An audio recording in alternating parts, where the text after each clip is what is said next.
I'm the chairman of the City of Saginaw Planning Commission, and this is our regular meeting of the City Planning Commission.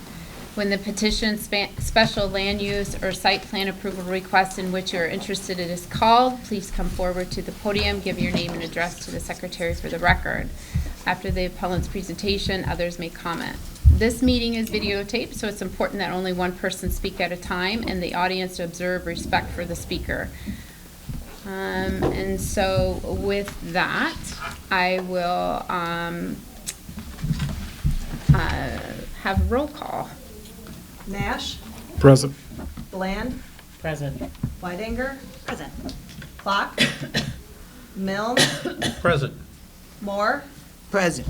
Orange. Present. Ostash. Lamar. Present. Everybody's here. We have a quorum. Thank you. Public comment. The purpose of public comment is to address the commission. Speakers shall address their remarks to the commission. Oh, I'm so sorry. I'm going right to it. At this time, I'll take approval of the minutes from January 27, 2026. I'll take a motion for approval. Moore, I make a Second. motion we approve Second. minutes from January 27, 2026. Support.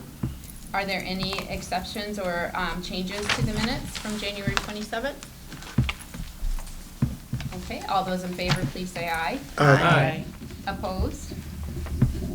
Approval is submitted. At this time, I would entertain a motion for approval of the agenda. So moved, Nash. Support Moore. It's been moved and supported. Is there any exceptions for this agenda or any additions? Okay, all those in favor, please say aye. Aye. Any nays? Okay. So at this time, the approval of the agenda has been submitted. Okay, we'll go into public comment. The purpose of the public comment is to address the commission. Speakers shall address the remarks to the commission as a whole.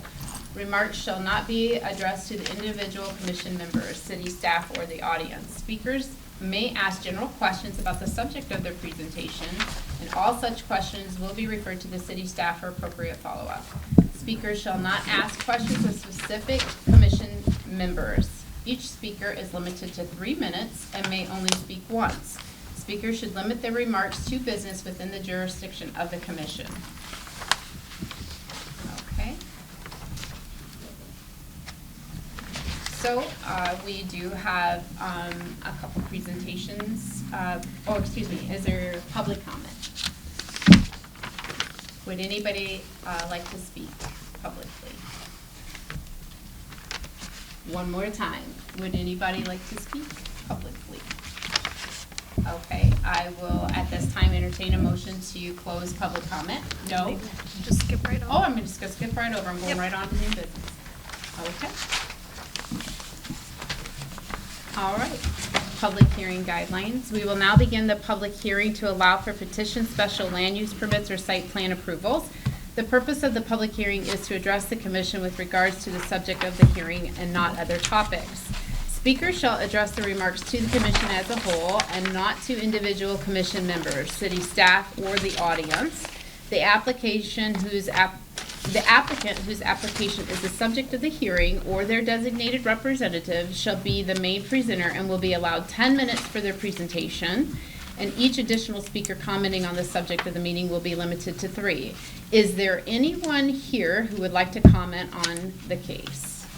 And this would be case number JPCC 126-001, a request to rezone 1202 Sheridan Avenue, 1303 Cornelia Street, 1004 Atwater Street, and 1008 Atwater Street from low-density residential R1 to local business B1.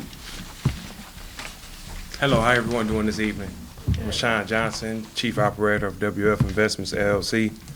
I come to you on this evening with a request from turning 1202 Jefferson Atwater Avenue from R1 to B1. Our future goals and future plans is to turn it, operate it as a convenience store, a grocery store. We'll be providing groceries, personal needs, and any kind of items needed for the residents in the community. The license that we'll be able to put in the location in the building at 1202 Sheridan would be MLCC, beer and wine. No liquor will be sold out of the location. At the moment, the building is just being used for storage, so we'd like to convert it and get it operating. Plans has been put in place for safety, for the community, and also for the customers that will be attending the location. Some of the plans that we have in mind for security for the neighborhood, lighting, cameras, taking a property line around the building, facing Sheridan Street, fencing that off, and also inside we will have gates, buzzards in, going from the back to the front. Remodeling and renovation is one of our top things also, to bring the value up in the neighborhood. Renovation always has been planned. We have a couple ideas in mind to make it more, presentable and look pretty decent in that neighborhood. As of right now, 1202 Sheridan is not the only location. It'll be a location on Cornelia Street, also extending all the way to, I believe it is Ward Street as well. So our plans for the future here also be to have giveaways. We're working with the local church in the community, so we can have giveaways for the children, for the elderly, and for those that are in special needs as well. One of the main things we want to bring the convenience store to 1202 Sheridan Avenue was because of the request of the people in the surrounding neighborhoods. One thing that we found out as me and my team and investors, that people are needing these essential items in that community, and everybody don't have transportation to go to Walmart, to go to your Kroger's and stuff like that. So we'll be able to provide that need to them in the community. Working with the planning committee, fire commission, fire, and also working with zoning, and want to work with the city. We want to have everything that we need in position for the store to operate. Safety is one of our main keys. We stress that going about the last 2-3 months that we've been enhancing the safety, not just for the customers, but for the community. As we started renovation, we purchased it. We hear a lot of the people that live in the neighborhood telling us how inspiring it would be to have that convenience store in that location. Also, we plan on working with the city, the environmental part. We want to plant flowers and do a garden with the empty lots that surrounding 1202 Sheridan. And other than that, basically that's it. That'll be all. Thank you. Is there anyone else that would like to speak to this case? I received a phone call where there was concerns by neighbors about the hours that the store would be operating, if there would be loitering, and if there would be noise issues, and that has been shared with the applicant. Yes, concerning that, the hours of operation for the convenience store will be from 8:30 a.m. to. Sir, can you hang on just a moment? Are Okay. we supposed to be? No response. No response? Sorry. Nope, you're okay. Don't worry, we're gonna call you back. But if there's another representative in the audience, they could respond. Is there another representative in the audience that would like to speak to this and respond? No. Okay. Okay, is there, I need to ask that 2 more times, right? Yeah. Okay, yep. Is there anyone else that would like to speak to this case? Is there anyone else that would like to speak to this?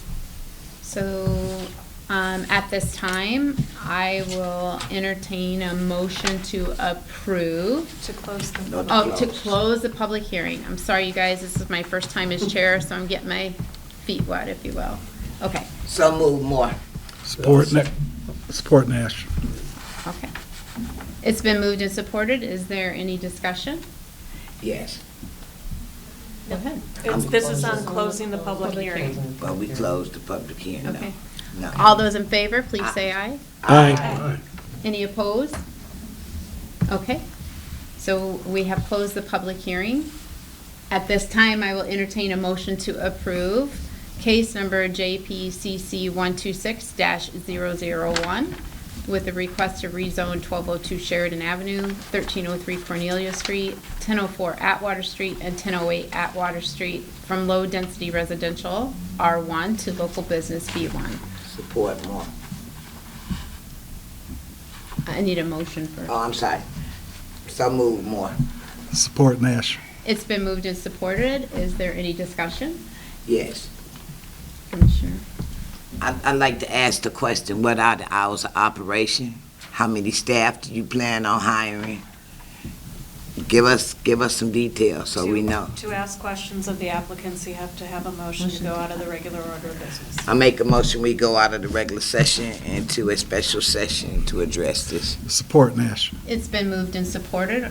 Is there all those in favor? Aye. All those opposed? It's been moved and supported. We will go out on the special order.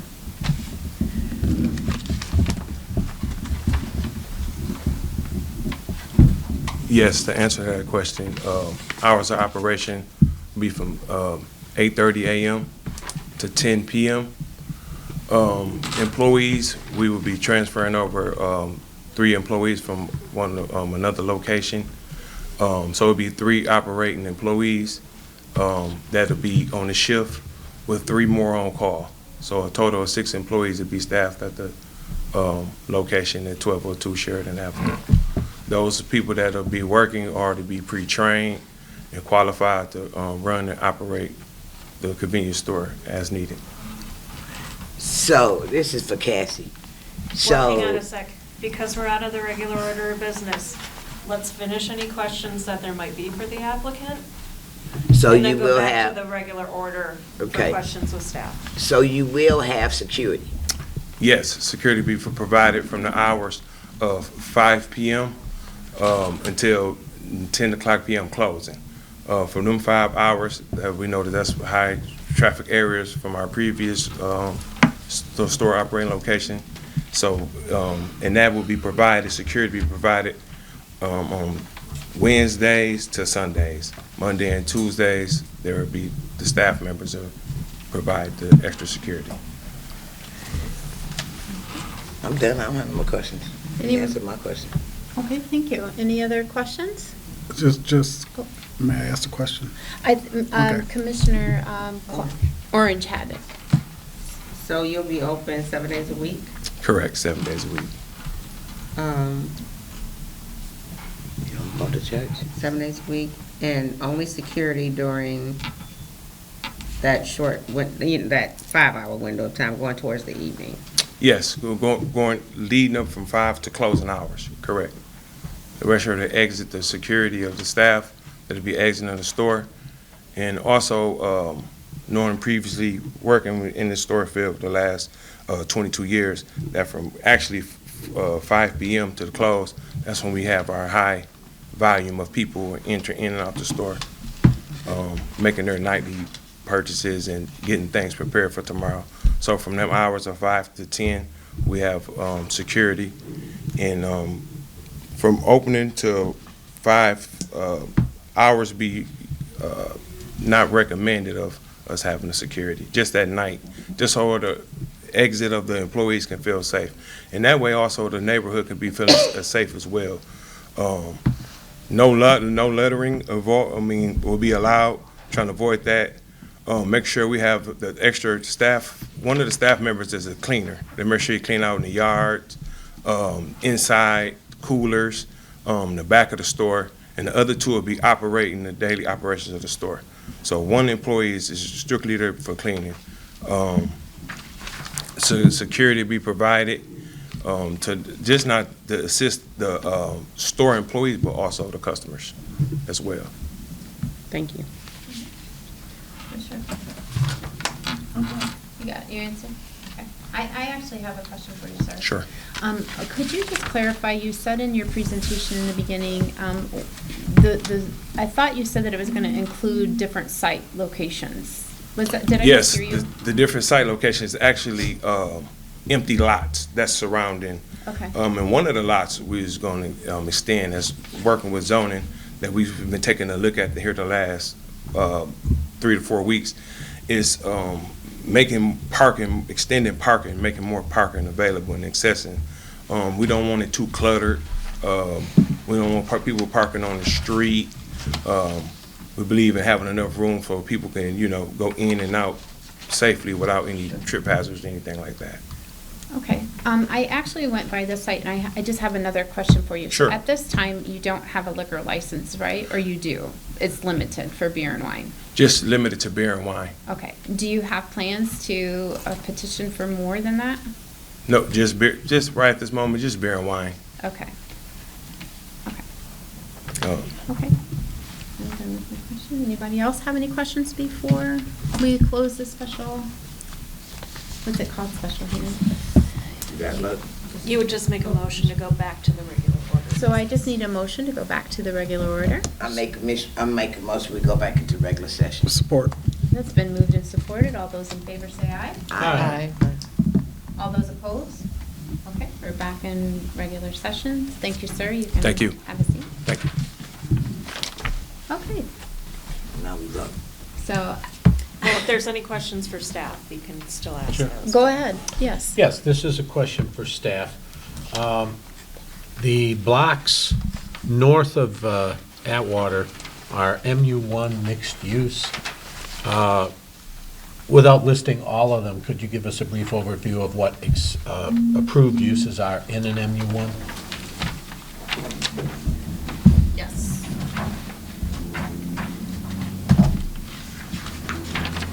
So across the street, you could have adult daycare, bed and breakfast, childcare homes, houses, single-family, multi-unit, offices, museums, churches, schools, hospitals, libraries.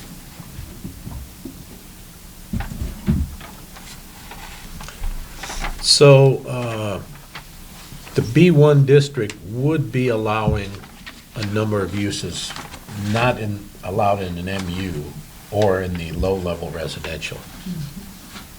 So I did look. Some crossover. Yes, there is some crossover. There are some differences between them. I did not compare the B1 neighborhood business with the mixed-use one, so I can't give you a specific answer. Was there any staff discussion about whether to also do B1 on the north side of Atwater, or would that have required a petitioner, a property owner from a property on that side of the street? A petitioner on that side of the street. Okay. Anything else? Yeah, I got a question. Go ahead. Correct me, staff. Was that not a convenience store prior? It's just been closed for probably 10, 15 years. As far as I remember, growing up in that neighborhood, that was a store. They enlarged it. They made it larger because it was smaller than that. So, when, It's been storage since it closed, Right. so then it was a change of use at that time. okay, so that's when the unit changed, so that's why we have, okay. Yeah. All right, just want to make sure. May I ask a question? So why did the zoning revert if it was already a store once? Because it changed into warehousing and storage, That so it was no longer a store. At the time of the rewrite of the zoning. Oh, ordinance. okay. Yeah. Good. Okay. I actually have a question. In the packet, it says that if we go through with the proposed amendment, we will no longer be allowing the following current permitted uses: adult foster care, community gardens, dwellings and accessories, dwellings, single-family detached, cemeteries, golf course. So if it's approved, those are no longer allowed in that area. Correct, on those 4 properties that were rezoning. But then, what would be included is this whole list of other options that Yes. would go into that neighborhood. Yes. Okay. Okay. Anybody, any other commissioners have any questions at this time? Okay, seeing none. I would entertain a motion to approve case number J. You've got the motion. Oh, okay. So you can just call for the call vote now. Yep. Okay. So I'll call the vote. All those in favor signify by saying aye. Aye. All those opposed, nay. Roll call. Okay. Milne, Aye. Orange, Aye. Moore, Aye. Nash, Aye. Bland, Aye. Whitehanger, Aye. Lamar. Nay.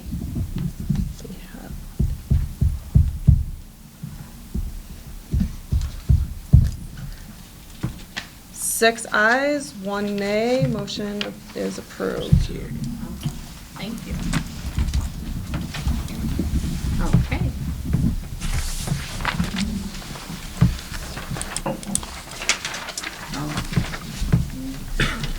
Okay, next order of business. This is it public comment again for the? Public hearing. Public hearing. Yep, so we're back into the public hearing for case number J262854 for special land use approval for the development of a mining and extraction operation at 1827 North First Street. Is there anyone here that wishes to speak on this? Thank you, Chair and members of the Planning Commission. My name's Tom Miller. I'm the President and CEO of Saginaw Future, the economic development agency for Saginaw County. And I forget my address. I just moved on Hamilton Street. It was the same address for 20 years, but it's in the, what's the name of the building? The Founders Building.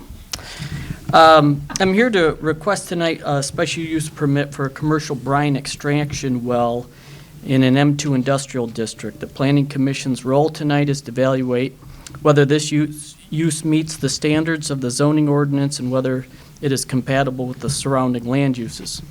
This site is located in a heavy industrial area surrounded by manufacturing uses and has no nearby residential properties. From a land use standpoint, this is exactly the type of location where the activity should occur. The well itself is fully regulated by EGLE, which oversees the environmental protection, groundwater safety, construction, and operation. All state permitting requirements are being followed. The surface impacts are minimal. The project includes a small wellhead, holding tanks, and small office structure with limited truck traffic and relatively small footprint compared to other permitted industrial uses. This project also represents new private investment and supports the city's industrial tax base. Based on the standards of the zoning ordinance, compatibility, district intent, and public safety, this request meets the criteria for special land use approval.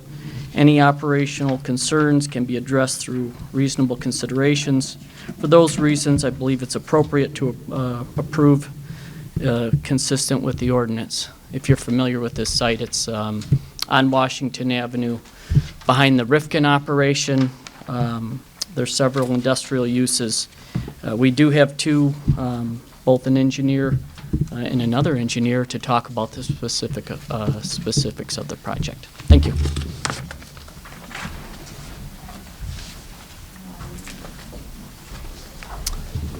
Hello, my name is Kevin Jensen.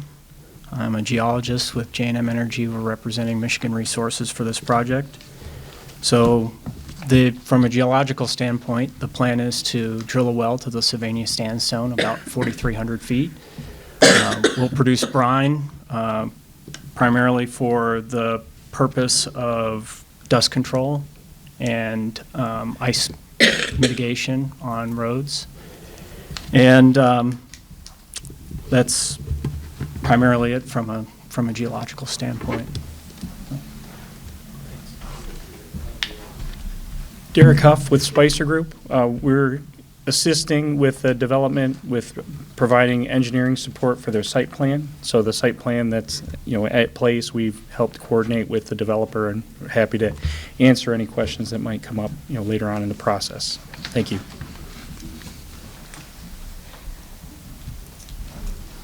Is there anybody else that would like to speak to this case? Is there anyone else that would like to speak to this case? Okay. At this time, I will accept a motion to close public hearing. I'll move to close the hearing. Support Nash. It's been moved and supported. All those in favor? Aye. All those opposed? Okay. I will accept a motion to approve with the following conditions for a special land use petition J26-2854 to develop and operate a salt brine extraction operation on approximately 3 acres at 1827 North First Street.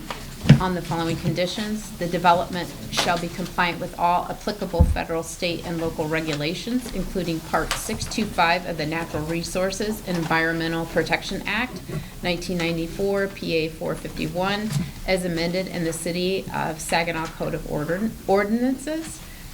Condition 2, the developer has obtained all necessary consent from the Saginaw City Council to assess city property. Number 3, no drilling or construction shall commence on the site until the proper environmental and other permits and approvals have been obtained from all federal, state, and local governments, and a copy of the same has been provided to the city zoning administrator. Number 4, no drilling or construction shall commence on the site until the proper business license has been obtained from the City of Saginaw. Number 5, no drilling or construction shall commence on the site until a survey of the well site has been conducted and provided to the city zoning or administrator. Number 6, the development shall not cause surface, underground, or other waste. Number 7, approval is for the development of those plans as depicted and presented to the commission and does not allow for any expansion of the development. All future plans to construct permanent facilities to expand the development shall require the submission of an updated site plan and additional special land use approval from the City of Saginaw Planning Commission. Upon closing, the well must be plugged and abandoned in a manner that protects against contamination and subsidence. And finally, number 8, if construction does not begin within 1 year, the special land use approval will expire and require a new application to recommence. Do I have a motion to approve as stated? So move more. Support Nash. It's been moved and supported. Are there any comments? Commissioner? Yes, go ahead. This is a question for staff. Under its current I-2 general industrial zoning, we get very few requests about mining and extraction operations. Is this operation supported in that zoning ordinance as a special land use permit? Yes. Okay. That is one of the uses we allow in an I-2? Yes. Okay. Are there any other questions or comments? Oh, Go ahead. I did have one other. In the general supremacy of federal, state, and local ordinance and statute, most of the approvals required for this are at the federal and/or state level in terms of environmental regulation and the physical operation of such a site. We don't spend a lot of time in our local ordinance about the operation of such a site. Our main one is to approve the special land use. Yes. Okay. Yes. I have questions for the presenters. Oh, so we need- Go out of Yeah, the come regular on. order if it's time. Okay, so are you making a motion? Sure, a motion to go out of regular order. for Support discussion. more. It's been moved and supported. All those in favor say aye. Aye. All those opposed? Okay, we're out of regular order. You can continue. I can come back up. Thanks. I have a number of questions. The larger parcel is part of regulated wetland and regulated floodplain per Eagle, who I spoke with today. So my first question is about plans to protect the natural resources. It wasn't mentioned in the presentation, but this is immediately next to the river. So I'm concerned about that as well. Okay. So for the well site itself, is the large parcel is the well site on the large parcel, or is that further away? Well, take a look. It's hard to see on this, but you can see that it's that smaller piece of this overall much larger parcel. We're taking up 3 acres in that corner. So from a surface perspective, we will do everything according to Eagle regulations to protect the wetlands and the surface. So those tanks that you see there will be diked as well. So if there is, for some reason, a loss of containment, it will be completely, there's a secondary containment to capture that and then appropriately remediated prior to, continuing. And then as far as the wetlands goes, there's a relatively small footprint.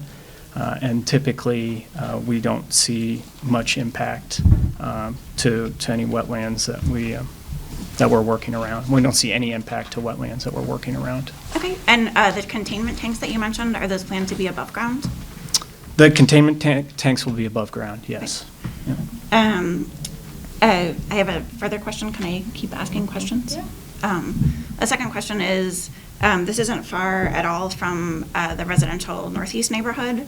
And historically, this area has had a lot of industrial development and accompanying environmental justice issues. So I'm concerned about things like groundwater contamination, air quality. From what I've read, the primary product of this type of well after is distilled water. But I'm concerned about other types of things, so I'd love to hear more about plans to control the safety of the people who live nearby this. Sure. Yeah. That's my area of expertise, so I'm happy to talk about that. We are planning 3 separate casings that will go through the well. So as we drill through the fresh water, the base of which is about 440 feet, we'll get all the way through that section of formation. We'll set a steel pipe, cement to surface to protect that fresh water, and then we'll actually have 2 more casing, strings of casing inside of that, both with an appropriate cementing in order to protect that fresh water. Because we're working with brine, there's not really much from an air quality standpoint. Like oil and gas, you might expect to have natural gas, but because this is brine, we're not going to have any kind of flare or anything that's associated with I would say normal oil and gas operations. And then as far as did you have any other questions around safety or? Not around safety. Okay. I have one more question at this time, which might not be a question for you. It's my understanding that a bunch of the risk that's involved with this type of salt brine extraction is abandoned wells.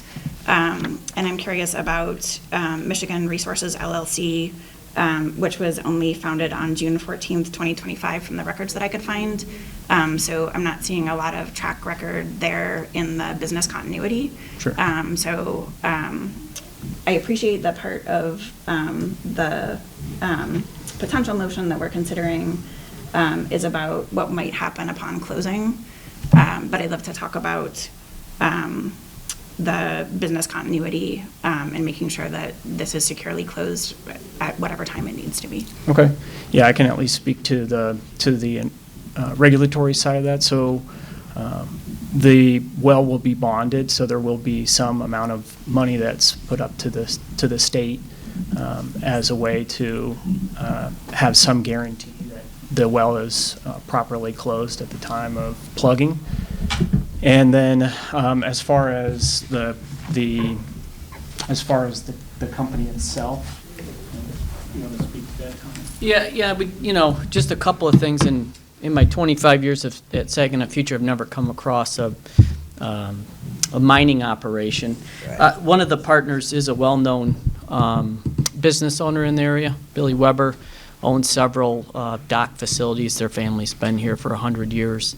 I think, one thing as the project was brought to Saginaw Future, I started to learn about, brine extraction, what I really never heard of before.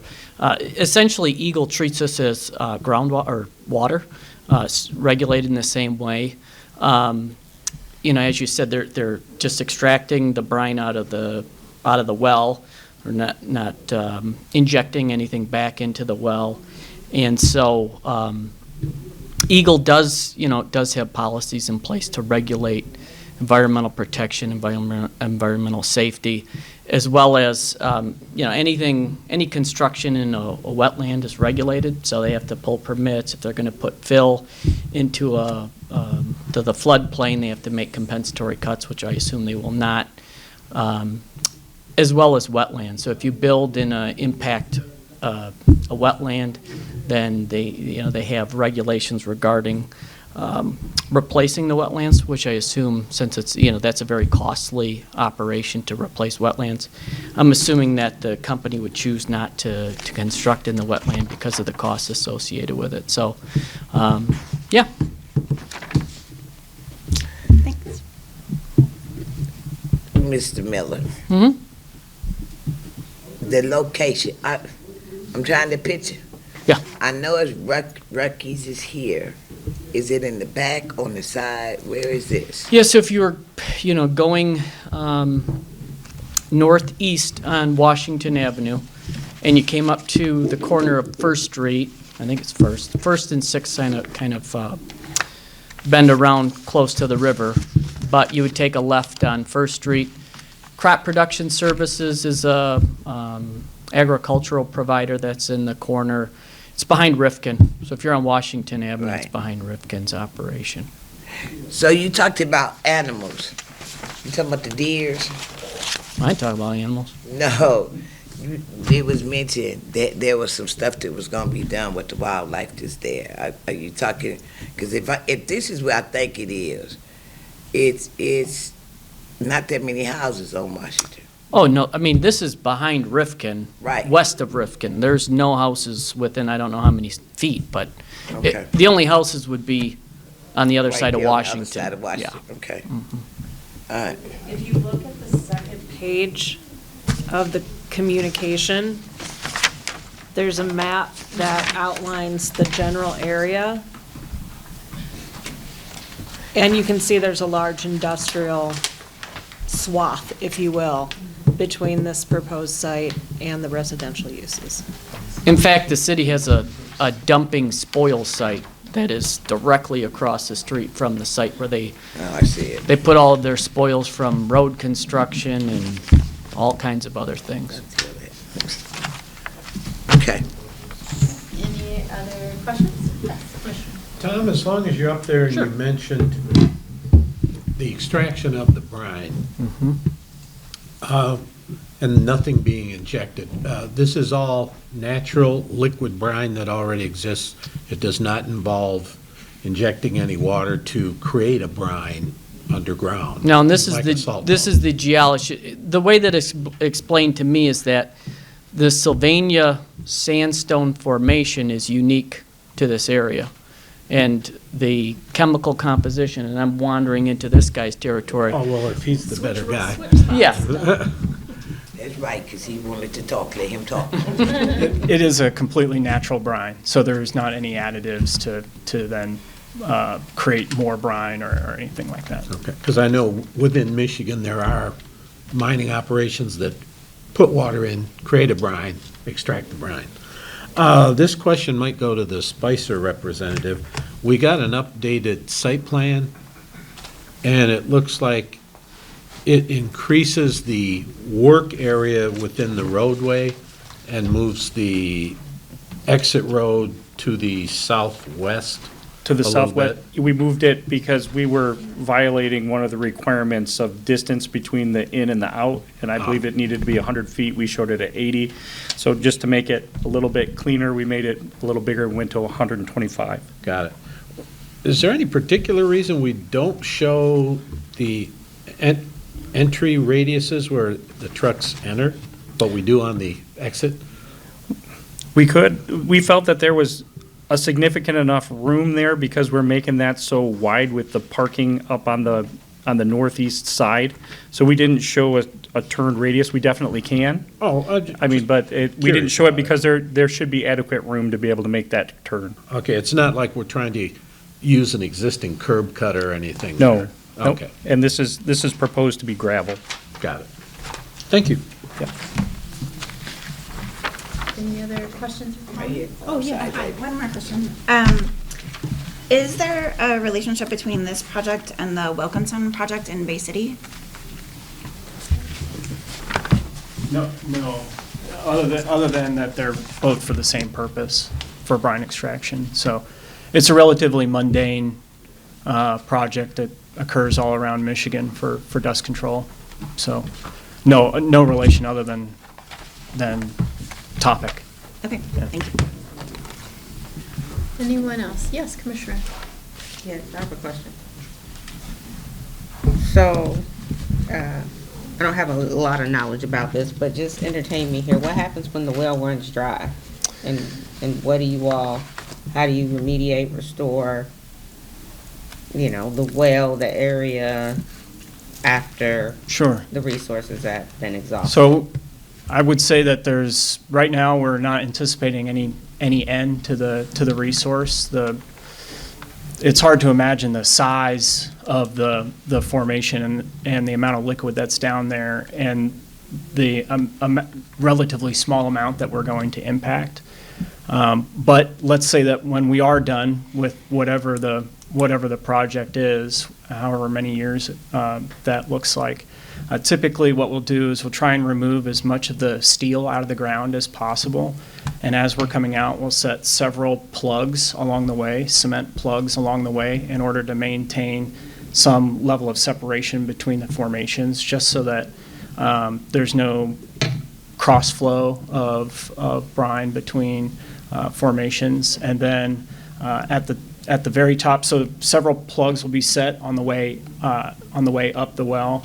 And then at the very top, there will be yet another cement plug, and then the conductor will be cut down below grade, and a steel cap will be put on the well. It's a typical plugging procedure that Michigan's been employing for probably about the 80s. Thank you. Anyone else? Good question, Ms. Owens. Ms. Owens. That is scary. So, let me ask you this. This is what, I know you said you specialized in doing this. Is this something? Yes, yeah. So our company has drilled several wells, over a dozen wells in Michigan in the last several years. Okay. This is a new one. This is a new one here, Anyone else? right here. Yes. Related to that question, having drilled some other wells, are there some usual ways that these go off the rails? Are there any common problems, and are they easily mitigated? Trying to think, we don't typically have problems. If there are problems in drilling a well, I'd say it's mostly geology related. And typically those problems occur, I'd say, in the western half of the state, where you have some geology that's a little bit more difficult to drill through. But in the eastern part of the state, it has not been too bad. We have not experienced anything like that over here. And in fact, we haven't really had much trouble anywhere in the state, but from just what we've seen in the past, the west is a little bit more difficult. Thanks. And a follow-up to that, part of the background here that's given is about exploratory drilling, I believe. I believe that Wilkinson and Bay City shut down, their permit lapsed or expired, was withdrawn, because in the exploratory drilling, they didn't find sufficient material to make it economically feasible. Do you know anything about the chances that this is going to work? I'm sure there's at least some chance because it's being tried. I'm not too familiar with the Wilkinson project, but I can tell you that so what our plan is, we'll go down and we'll drill our well, and we anticipate, just because of the nature of the geology of the Sylvania and the area, we anticipate there will be brine that's encountered. The question is, what level of brine will we get? Is it in commercial quantities? So the chances of not finding brine are extremely low. The question would then come to be, well, do you move to the second phase or not? In which case, that would fall back to the conditions of coming back to the commission and getting further approval for a second phase. Yeah. And the time frame for a second phase, a potential second phase? I don't know. I had, and I don't know if you talked to Yeah, about that. I think they said it would at least be a year. Okay. So, yeah. And our primary interest, obviously, is, this will be, first of all, a couple things. They've spent a lot of money on engineering in the millions of dollars. This first phase well is, I think, $5 to $8 million investment. So they've done a lot of engineering, a lot of study. What they've told me is they're not going to spend $5 or $8 million on a project unless there's certainty that they would extract some brine. Our interest, obviously, is in the economic development of the project. If they did move to phase 2, it would create a lot of jobs in a new industry for the city, good-paying jobs, and add tax base to the city. So those are obviously the economic benefits to the project. Thanks. Yes, Commissioner. Question for the geologist. Just from a historical standpoint, brine extraction and boiling off is a historic industry in Saginaw. For comparison's sake, were those shallow wells using a different portion of the, if it's the same formation or something, whereas this sounds like a very deep well? This is, there are a number of formations between the Sylvania and the surface that contain brine. The Sylvania has, I'm not sure, to answer your question, I'm not sure if those wells were related to the Sylvania. I know that I know that there was once an oil field very close and within the city limits of Saginaw. But I don't know if those were as deep as the Sylvania or not. But this is a relatively common formation to go to for the type of brine that's particularly good for dust control and for ice mitigation because it's high in calcium. Yeah, I'm just thinking 150 years ago, the technology would not have supported anything approaching where you're going. Yeah. I mean, well, can I say anything? I mean, that's why the south end was called Salina, because of the salt. Yeah. Yeah. So they've done it before, so Yeah. the first time. Yeah. Thank you. Yeah. One more question, sorry, I have other questions. Because this is the first time that I have looked at a mining and extraction case, and maybe this is a question for staff, I'm not sure who this question is for, is the use limited to the extraction of brine products, or is there potential for more expansive extraction? Currently, the plan is, and as far as we know, is going to be all brine extraction. So, as opposed to oil and gas. Yeah. Anything more dangerous? Oh, sure. Basically. Well, and then with oil and gas, we would need to, we fall under a different permit, and so we would need to go through Eagle again, and so that'd be a scope change. No, there's no plan for anything other than brine. And the motion before you is for brine. Yeah, just wanted to make sure that we were just considering brine into briny things. Thank you. I could ask staff now for when we go back in When we session. go back into regular session. Commissioner Orange, did you have a question? Yes, I do have a Okay, go question. But this isn't for you. Okay. This is for Steve, Mr. Miller. Yeah. On my phone over here. So you mentioned that there would be, the second phase of this would involve some job creation. Yep. Can you expand on that a little bit, and what industries, what areas? I'm not completely familiar with where this brine is going and what we're going to do with it, but what's the second phase? Okay, take this with a grain of salt, because this is, That's right. I'm not an expert. But the first phase is drilling the well and seeing what the flow is, what the chemical composition is. They use it for dust control. They use it to pre-treat the streets. In fact, Phil Carwatt does purchase brine currently, and before it starts snowing, they know it's going to snow. They put the salt water on the roads, and that lessens the amount of salt that they have to put on after it snows. They're hoping that there's significant flows in the chemical composition is such that it would require a larger operation, which would create, I think they set up to 200 jobs. And we would have to come back, obviously, because that would require the construction of a facility to process, to store, to dry, to bag the product to sell to consumers. So that's what we're ultimately hoping for is a pretty good size economic development project.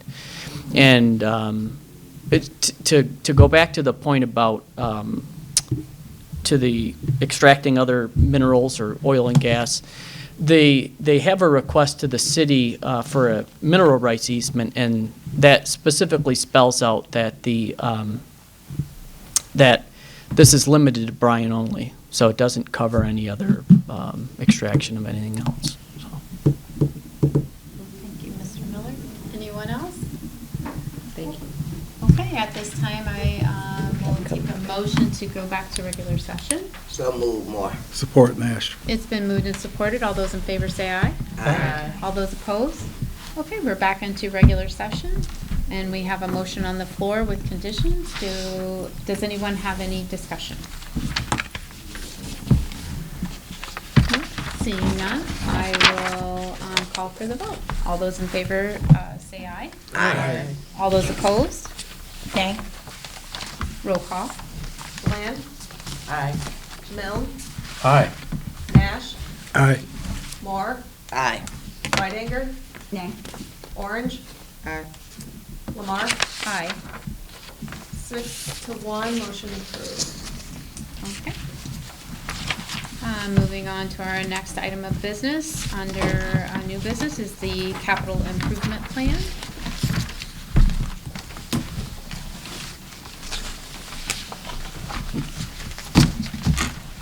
Interesting.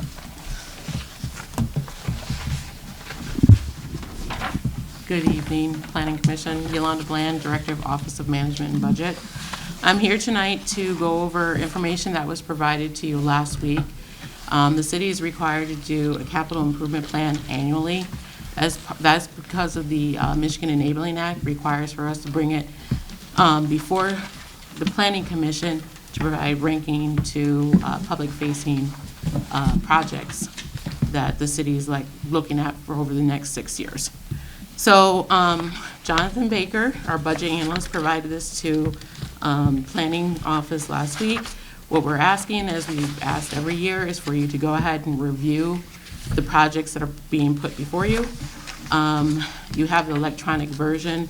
If you click on the name of the project, it will take you directly to the project, and then you would have to return to the main page to provide your input. As it's stated, that this is broken down to 4 different areas, letting us know what you as the Planning Commission believe is importance of the project.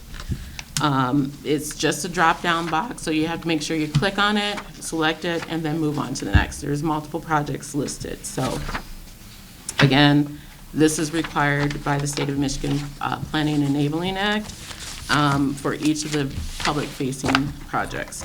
We're asking that you provide this back to us by March 27th, as we are currently in the process of developing the annual budget, and some of these projects will become a part of the budget itself. I can answer any questions if you have any. You should have special sessions for this. Yeah. Every year, you keep saying drop down, and that thing don't drop down. Well, we've actually spent a lot of time, and we've actually gotten recognition with our Distinguished Budget Presentation Award for our capital improvement projects, but we are willing to sit with you and go through this information. I'm gonna be special needs. Okay. I'm gonna come and sit. Unfortunately, in the past, we haven't had too much participation. We're asking that everyone participate in providing your responses, as this is important. Can be reviewed by the state as well, so. That's why I said you should do it, because I'm telling you, when I tried to do it, it didn't drop. And you know, you say, I'll pick it up later and do it, and then you forget. So, if we could do a session, or... We can definitely do that for you. And when you do complete it, you can send it back to us if you would like to, Christina or myself. Yes. Or to Jonathan, but I don't know if his email's in. You do this? Yes. Just provide it, Christina yes. or myself. I do not look. I ain't scared to say I need help. I need help. Okay. I'm computer We're here illiterate. for you. We're here for you. I'm computer illiterate. Okay. No questions? So Okay. at this time, I will make a motion to close the public hearing. No, we got the No? annual Okay, report. I'm not done with that. Keep going. Keep going. going. Okay, the Yeah. next one is the 2025 annual report.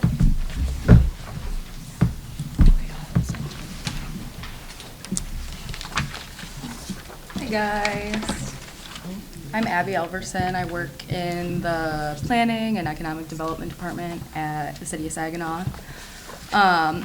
In addition to just keeping the public informed, I am also doing this presentation to complete my Master Citizens Planner credential through the MSU Extension Program. So this is my capstone project. Nice. So, the City of Saginaw has been working with Giffords Webster. It's a planning firm based out of Detroit. They're helping us do a housing survey, and they also helped with the zoning ordinance rewrite that we did. So some of the ordinance that have been revised with the zoning ordinance rewrite is the dimensional standard minimum has been lowered from 864 square feet to 600 square feet, allowing for more flexibility in the housing.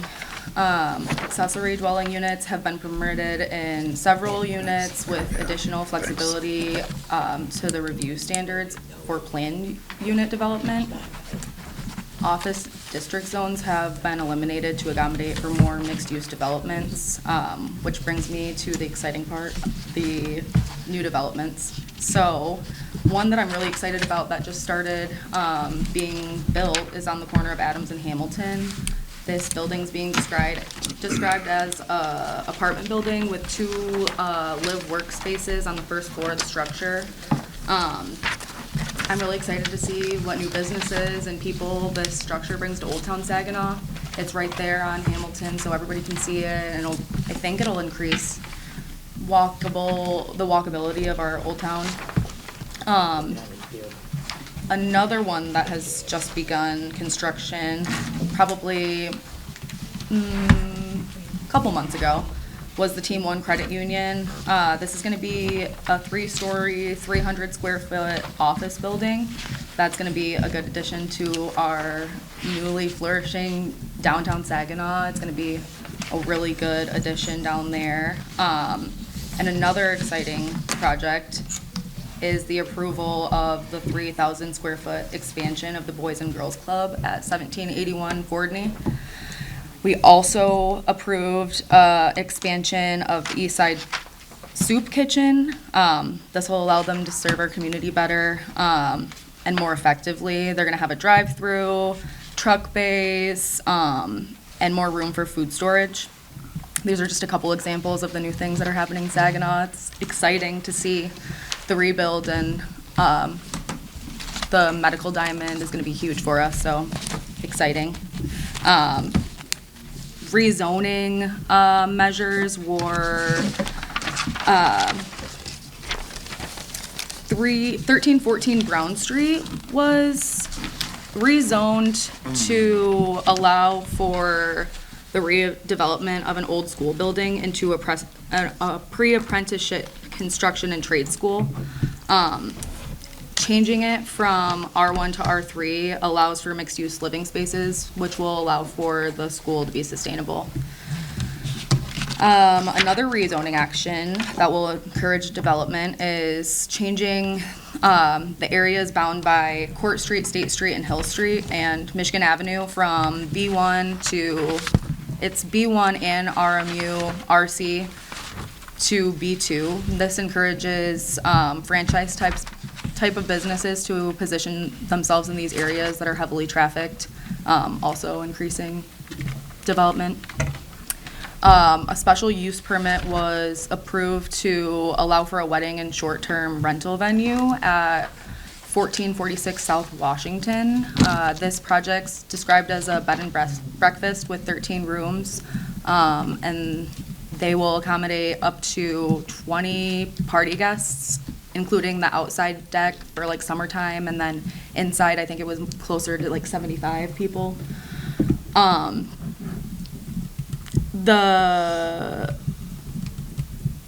In addition to the zoning rewrite, we've been conducting a housing study, like I mentioned earlier, with Giffords Webster, and as well as crafting our new Parks and Recreation plan.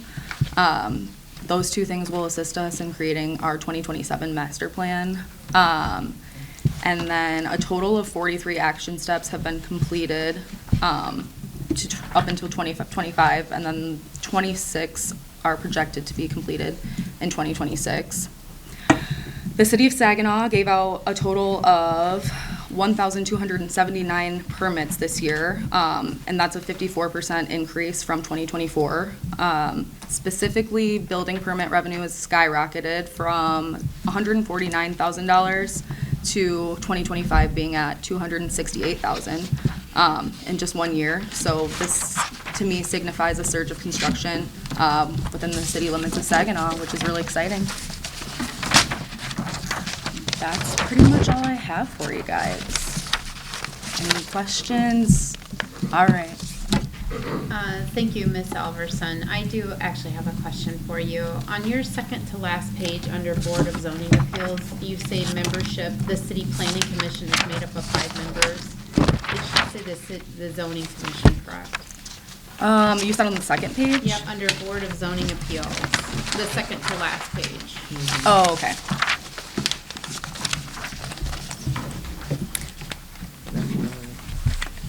Yes. Okay, yeah. Just want to make sure. Thank you so much. Wonderful presentation. Yes. I have a question about, this is on the third from the end page, or maybe the 5th page, in the performance indicator table with the yellow stuff.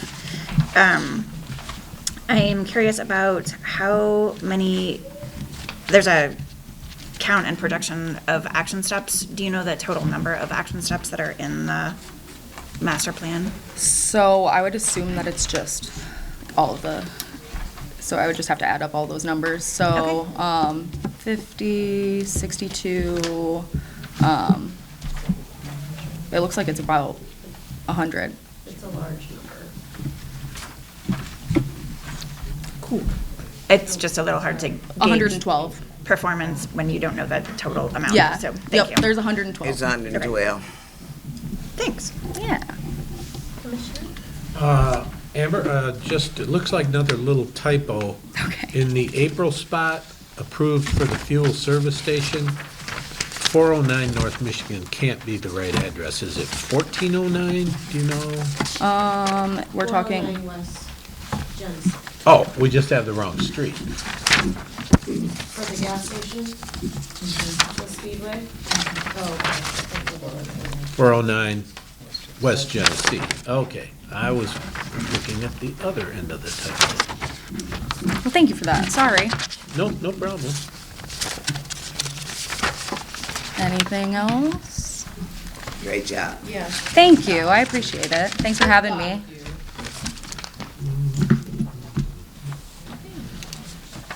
Okay, anything else? Okay, at this time, I will Old business. go into old business and turn it over to Christina. So we will have 2 public hearings at the March meeting. One will be to go over the micro dwelling unit and micro dwelling unit development zoning ordinance. We have to hold a public hearing for that before it can go to city council. The second public hearing will be for renaming Weedock Park, and so that has to have the public hearing also before it goes to city council. So we'll have 2 on the March meeting. Yes. Same time, like the county or Mount Road, it's Yeah. Question about one of those, whenever that's appropriate. I'm curious about why we need to have a public hearing on the micro dwellings and why it can't go directly to council? Because we haven't held a public hearing yet technically. Okay. And we have to with any change to the zoning ordinance. Awesome, thanks for clarifying. Any other questions about that? Okay, at this time, was that all? I'm sorry. At this time, I'll entertain a motion to adjourn. So moved. Support more. It's been moved and supported. All those in favor say aye. Aye. All those opposed? We are adjourned.